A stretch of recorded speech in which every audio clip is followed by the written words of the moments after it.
Welcome to my world, another day, another time, another period for knowledge acquisition. Knowledge is power, health is wealth. Today, the topic shall be understanding allergic tests and asthma. Asthma is a very popular name that people are conversant with because of the immediate help that is needed for such patients. You can only understand it when you are able to understand the reactions that is bringing it about.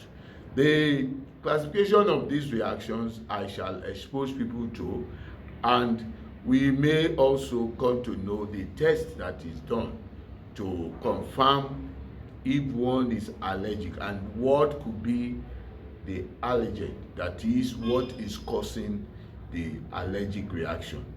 Like I've always said, if you like what I am doing and you want to support it, press the like button, subscribe, and obviously the quality of production will continue. The objective is to create an awareness of the various allergy tests used in identifying the allergens causing hypersensitivity reaction in people who react to various proteins with life-threatening implications like asthmatic attacks.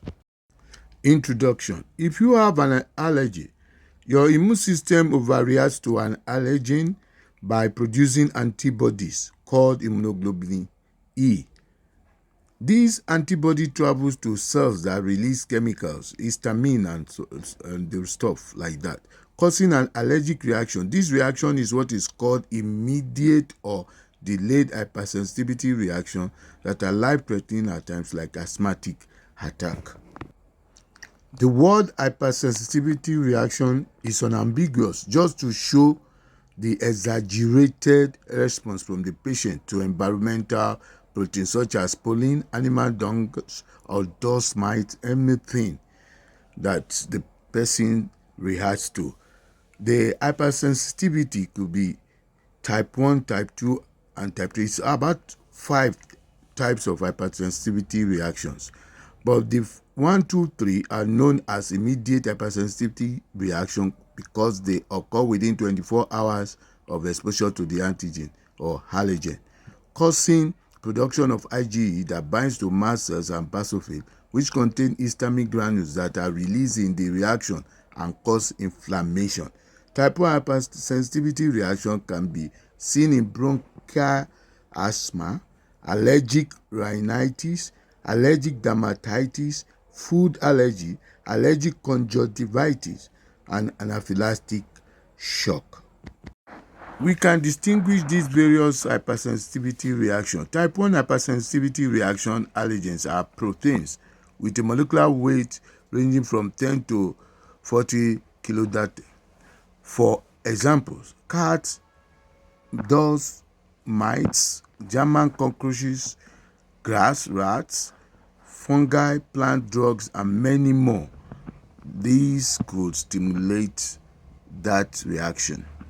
Type 2 hypersensitivity reaction, the antigen can be found in the membrane of erythrocyte, so it is more of a blood group reaction and it could be stronger. The type 3 hypersensitivity reaction could be the persistence of antigen from chronic infection or autoimmune diseases including vasculitis and glomerulonephritis. So when people suffer all these ailments that are as a result of allergic reaction, you can easily understand. So at times you want to believe that the autoimmune responses or reactions are allergic reactions.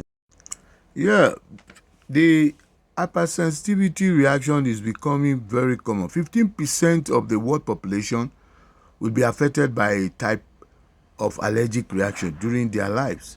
In the second half of this century, allergic diseases have increased, and these are all World Health Organization observation. The cause of the increase is unknown, but it may reflect lifestyle changes, decreased breastfeeding, and air pollution. The hygiene hypothesis proposes that since IgE is no longer needed To protect against parasites in the Western world, the IgE mast cells axis has evolved into a type 1 hypertensive sensitivity reaction. Fernandez Soto et al.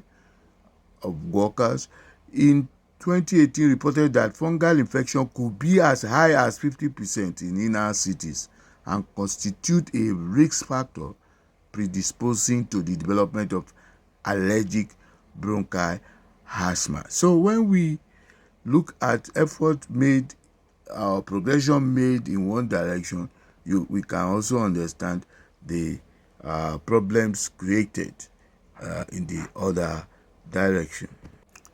Yes, laboratory diagnosis. We can do complete blood cells count, assessment of immunoglobulins. All the immunoglobulins could be involved in the IgE, IgM, the IgG. They are all involved in the three, especially the three type of hypersensitivity reactions. The IgE is always highly elevated in allergic reactions. Type 2 and 3, you can find the IgG and the IgM, from the example given, blood reactions and what have you. The skin prick test and detection of auto-antibodies, quantitative serum immunoglobulins, total white blood cell count, anti-nuclear antibodies, Coombs test. Allergic test is when you prick intradermally and sensitize the person. If the person has already produced antibodies, then the reaction is immediate because of the memory cells. You can see the swelling, and it is used for so many tests, including Mantoux test, TB test, so many other tests.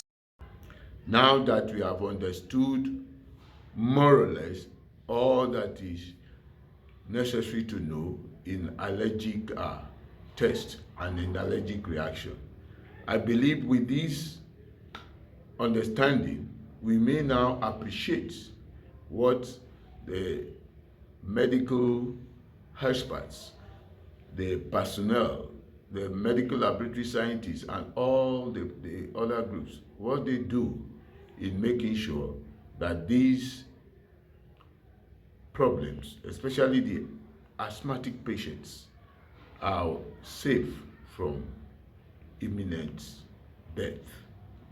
Like I've always ended with, if you like what you listen to, support by pressing the like button and subscribe, and more quality